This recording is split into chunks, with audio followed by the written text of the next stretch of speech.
Bab 4071. Menyerang dengan kejam. Suara teriakan itu menghancurkan bumi, dan langsung berubah menjadi serangan sonik. Kekosongan bergetar lapis demi lapis, seolah-olah terdistorsi.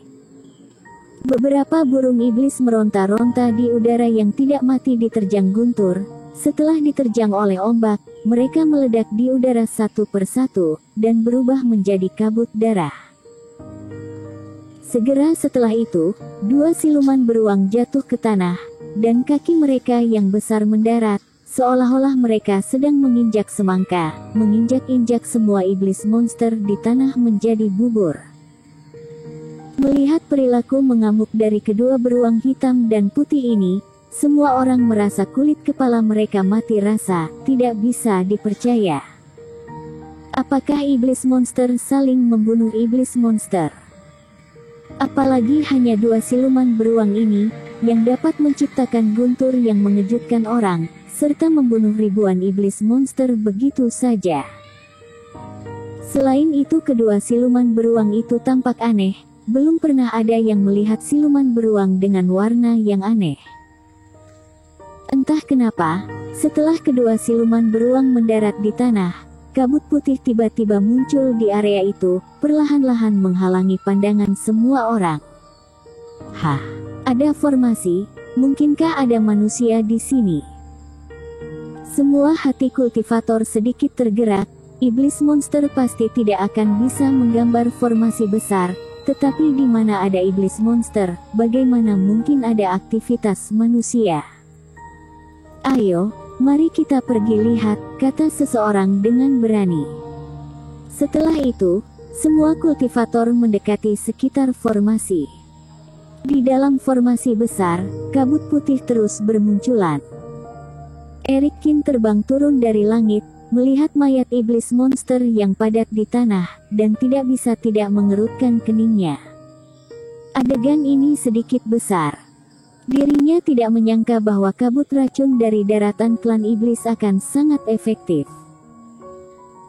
Dia hanya menggunakan setengah dari botol napas yang dia kumpulkan. Dia pikir dia bisa menarik ribuan monster iblis, tetapi dia tidak menyangka malah melebihi 10.000, yang mendekati batas pengaturan formasi miliknya. Untungnya, dia telah mempersiapkan diri dengan baik. Pengekangan dan kelumpuhan formasi besar, ditambah dengan kabut racun yang menyebabkan iblis monster saling membunuh, dan dikombinasikan dengan teknik penuntun petir untuk menginduksi, yang baru membuat setengah dari iblis monster mati di bawah aksi beberapa serangan, dan yang lainnya setengah mati, kehilangan kekuatan untuk bertarung. Jika ada tindakan yang gagal, maka tidak akan tercapai hasil seperti saat ini. Dan berkat teknik penuntun petir tingkat 2, kekuatannya meningkat banyak, dan konsumsi Reiki juga berkurang, sehingga Erikkin bisa terbang dengan lancar, tidak seperti terakhir kali, langsung merasa lelah seolah-olah seluruh energi di dalam tubuh telah hilang. Meski begitu, Reiki dalam tubuh Erikkin sangat lemah sekarang. Jika menghitung Reiki yang diberikan oleh Mutiara Bintang, hanya terdapat sekitar 20% Reiki tersisa di dalam tubuhnya sekarang. Setelah mengambil napas dalam-dalam, Erikkin melihat keluar dari formasi. Dan karena keributan itu, puluhan kultivator dengan sikap tak dikenal terus mendekat dari luar. Bolehkah aku bertanya siapa teman seiman yang berada di dalam? Aku adalah Taois Huangmu, aku benar-benar sangat mengagumi metodemu. Aku adalah Norman yang dari Sekte Sanyang Yuzu. Aku datang ke sini untuk mengunjungi teman seiman. Tidak tahu apakah teman seiman bisa membuka formasi. Teman seiman, terdapat puluhan ribu iblis monster di sini. Apakah kamu butuh bantuan? Tidak ada maksud lain, hanya untuk berteman. Terdengar suara beberapa kultivator berbicara dari luar formasi. Mendengar ini, Erikkin mau tidak mau mencibir. Orang-orang ini berbicara dengan sangat baik. Meskipun apa yang disebut aturan telah ditetapkan sebelumnya, iblis monster yang terbunuh di area ini seharusnya menjadi miliknya sendiri. Tapi Eric Kin tidak pernah mengabaikan aturan seperti itu. Jika kamu memiliki sesuatu yang membuat orang iri dan berhasrat, tetapi kamu tidak dapat melindunginya, bahkan pembuat aturan pun pasti akan merobek aturan tanpa ragu-ragu dan langsung merebut barang-barangmu. Tetapi tidak mungkin untuk tidak menanggapi. Ini adalah cara terburuk. Ucapan yang dikatakan pihak lain adalah sebuah ujian. Jika kamu tidak menanggapi, itu tidak berarti bahwa pihak lain tidak mengetahui identitasmu karenanya. Sebaliknya, itu adalah tanda kelemahan dan tidak berani berbicara. Jadi dia tidak hanya harus berbicara, tetapi juga berbicara dengan jelas. Setiap teman seiman tertarik untuk datang berteman, atau jika kalian memiliki pertanyaan, tentu saja aku akan menyambut dengan sepenuh hati, dan bersedia bertemu dengan kalian.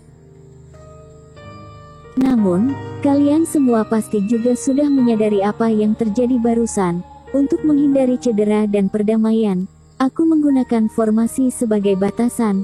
Jika kalian memasuki formasi sebelum aku menyelesaikan pekerjaanku, jangan salahkan aku menganggap kalian sebagai pengganggu karena ingin merebut pil iblisku, dan aku akan menyerang kalian.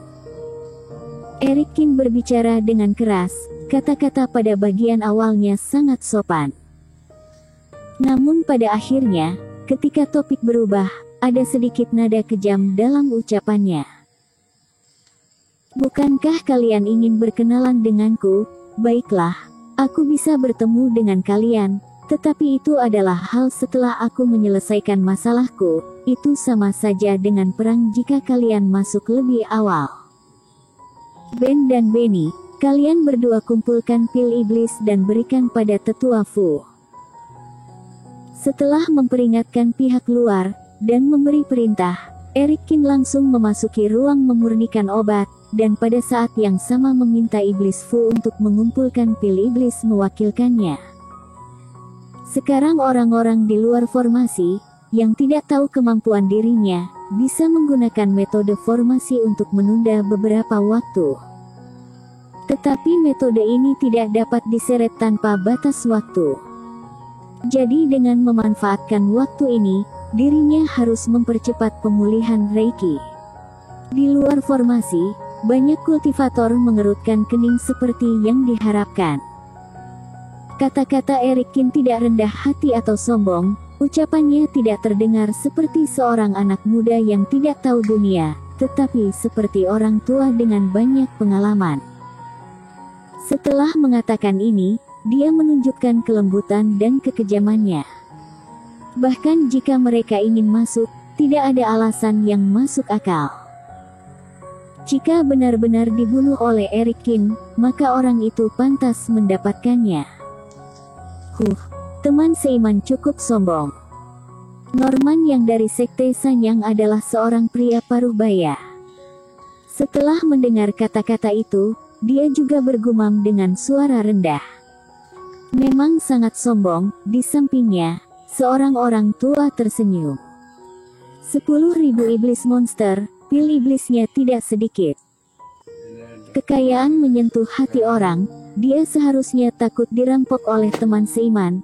Lagi pula, Sekte Sanyang telah menarik banyak iblis monster, dan kudengar bahwa jumlah pil iblis kalian masih sangat jauh dari target. Takut, karena Taois Huangmu sangat memahami hal ini, kenapa kamu tidak masuk ke formasi dan melihat-lihat? Norman yang mencibir. Jangan khawatir, dengan aku melindungi formasi untukmu, aku jamin jika teman seiman ini marah, dia tidak akan bisa membunuhmu. Norman Yang, sebagai penguasa sekte, juga bukanlah orang bodoh. Jika tidak ada seorang pun dalam formasi yang menanggapi, maka itu sama saja dengan menunjukkan rasa bersalah. Dia tentu saja akan bergegas masuk tanpa ragu untuk melihat apa yang terjadi, dan untuk melihat apakah ada peluang untuk mendapatkan keuntungan atau tidak. Tetapi pihak lain merespons begitu cepat, bertindak keras dan lembut, jelas memiliki rasa percaya diri. Ditambah dengan pertarungan besar sebelumnya, bagaimana mungkin mereka bertindak dengan gegabah? Kondisi tubuh tuaku tidak terlalu baik, lupakan saja, kita hanya perlu tunggu sebentar lagi. Melihat Norman yang tidak tertipu, melainkan mendorong dirinya sendiri, Taois Huangmu tersenyum kecil dan terbatuk ringan. Meskipun tubuhnya tinggi, namun dia kurus seperti tiang bambu, begitu terbatuk ringan, seluruh tubuhnya tampak bergetar, membuatnya terlihat sangat lemah. Kalau begitu tunggu saja. Norman yang juga menyipitkan matanya dan berkata. Para kultivator di kedua sisi tidak berani berbicara ketika mereka mendengar bahwa keduanya sedang bertarung satu sama lain. Jangan lihat Taois Huangmu yang terlahir kurus, yang seperti akan roboh jika ditiup angin, tapi keduanya sama-sama kultivator fase penilaian 2 kegagalan. Tak satu pun dari keduanya memiliki rencana untuk masuk, dan para kultivator pasti tidak berani menjadi yang pertama memakan kepiting. Di dalam kerumunan, Suryo Liu juga mengerutkan keningnya. Dia juga mendengar suara Eric Qin tadi, tapi dia tidak tahu apakah itu suara Eric Qin atau bukan. Setelah beberapa saat, Eric Qin keluar dari ruang memurnikan obat. Bersambung.